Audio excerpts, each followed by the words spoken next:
Good afternoon. Yesterday, we were here demonstrating and overviewing our new range that we're putting together here on our property. And we shot out 3 different distances, 50 yards, 100 yards, 150 yards. 50 and 100 yards, spot on, nice tight patterns. At 150 yards, I was a little bit scattered. So I figured I want to come out today and tighten up those groups. So let's get at it.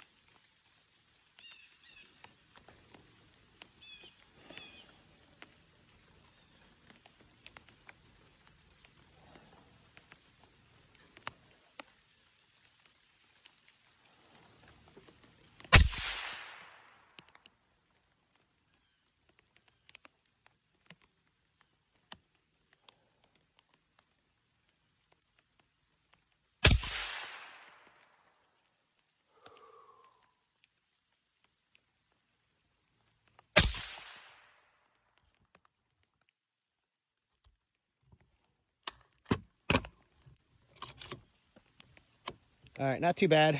I was shooting at the white target, 4 rounds, all in the A zone. So I'm happy with that. So now it just comes down to me practicing breathing.